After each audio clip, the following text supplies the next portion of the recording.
And it's in regards to what you were saying about that the best teacher is the one that is, the hardest or the most difficult situation.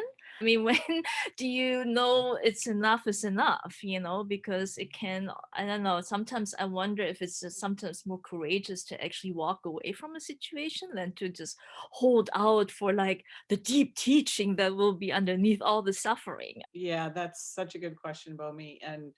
And that is your answer. That is your teaching that comes out of that difficult situation sometimes. Sometimes it's hanging in there and letting go of your opinion, your condition, your situation, or seeing, where you're resisting. And then other times the big teaching there is learning when to leave. You know, you drink your tea, I'll drink mine. And this is some of the teaching that we also got from our teacher. At one point, he taught us some of this Dharma combat situation, and he learned it from us. He learned it from difficult students and difficult situations. And so sometimes if you'd see him in a Dharma talk, he'd engage with people. And if somebody just kept, coming back and coming back and coming back, he might say, I don't give acupuncture to a dead cow, right?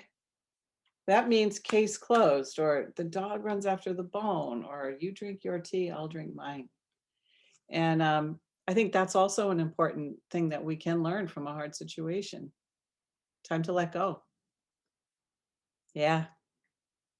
Yeah. One time, Link Rhodes, who was a teacher in our school, he is a teacher in our school, but he was one of the founding teachers in our school. I got really obsessed with this slogan, "Don't make anything," and I was trying so hard to hold on to this "don't make anything."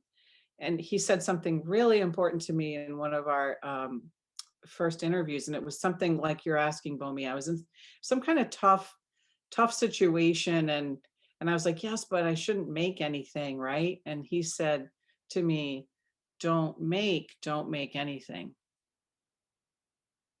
And that was super helpful for me. Don't make anything. And it's just, that's how it is with Zen. Don't hold, right? Layman Pong, you remember Layman Pong? There's this guy in China, and he was really enlightened. His wife was really enlightened. Both the kids were enlightened. They were like the enlightened family. And this person went up to him one time and had this, thing about is Zen difficult or easy? So first he went to Layman Pong and he was like, excuse me, Layman, is Zen difficult or easy? And the layman Pong said to him, oh, Zen is very, very difficult. It's almost like trying to hit the moon with a stick. And then the man left and he was like really kind of bummed out and defeated. He's like, oh, I'm never going to be able to do this. So then he went and he thought, well, let me go ask Mrs. Pong. He waited a few days and he went to Mrs. Pong and he said, I have a question. Your husband said that Zen is really, really difficult. So my question to you is Zen difficult or easy? And she said, no. She said, Zen is easy. It's like the easiest thing, like touching your nose on your face when you're washing up in the morning. So then he was really happy for a minute. He's like, okay, good. That's more my speed.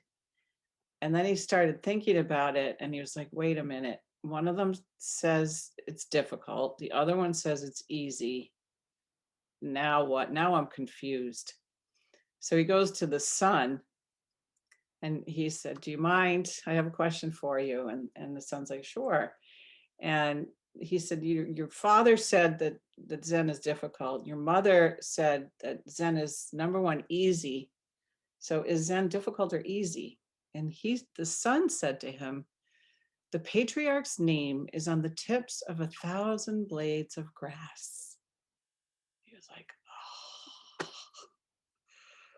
but he still wasn't sure. And this is how we are. We go around, we ask, we read books, we ask different teachers, So he finally goes to the daughter, and the legend has it that the daughter was the wisest one of all of them. And he says to the daughter, Do you mind if I ask you this question? Because I got 3 different answers from your family. So, is Zen difficult or easy? Your father said difficult, your mother said easy, and your brother said the patriarch's name is on the tips of 1,000 blades of grass. And she said, if you make difficult, then Zen is difficult. If you make easy, then Zen is easy. If you don't make anything, go drink tea. She said, not if you don't, she said, don't make anything, go drink tea. And that's a lot like what we got from our teacher. If you make difficult, you get difficult. If you make easy, you get easy. If you don't make anything, then what?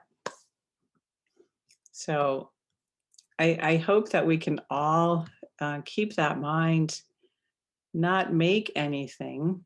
As Brandon said, step out of the way, become a mirror for the situation, and save all beings from suffering.